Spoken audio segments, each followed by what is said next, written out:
ওমানে পুলিশ পরিচয় ডাকাতি এবং দেশটিতে অবৈধভাবে প্রবেশকালে ১০ জনকে গ্রেফতার করা হয়েছে। এর মধ্যে মুসান্দাম হয়ে অন্যায়ভাবে ওমানে প্রবেশের চেষ্টাকালে ৯ জন প্রবাসীকে আটক করা হয়েছে। এক বিবৃতিতে পুলিশ জানায়, গ্রেফতার ব্যক্তিদের সবাই এশীয় নাগরিক। সীমান্ত নিরাপত্তা জোরদার করার অংশ হিসেবে পরিচালিত একটি অভিযানে তারা ধরা পড়েন।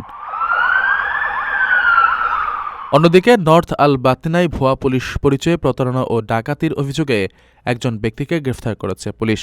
অভিযুক্ত ব্যক্তি সড়কে সাধারণ মানুষকে থামিয়ে নিজেকে পুলিশ কর্মকর্তা পরিচয় দিয়ে তাদের ব্যক্তিগত কাগজপত্র দেখতে চাইতেন এবং পরে সঙ্গে থাকা নগদ অর্থ জব্দ করতেন।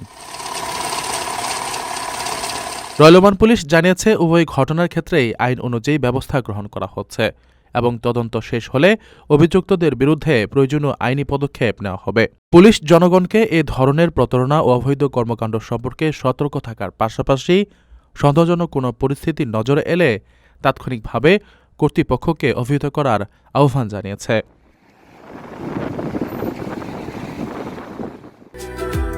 ৬ ফেব্রুয়ারি প্রবাসী সিটি সাইট অফিসে আয়োজন করা হয়েছে ইনভেস্টর্স ফেয়ার ২০২৬। ভিডিও কলে মিলবে ফ্রি ওমরা সুযোগ সহ অবিশ্বাস্য সব উপহার। দিনব্যাপী এই আয়োজনে শিশুদের জন্য থাকবে আনলিমিটেড ফান রাইড, আর বড়দের জন্য মনোরম নৌকা ভ্রমণ ও কলাপাতায় পরিবেশিত লাঞ্চ। মাত্র ১০,০০০ টাকায় বুকিং। আরও বিস্তারিত জানতে যোগাযোগ করুন স্ক্রিনে দেওয়া নম্বরে।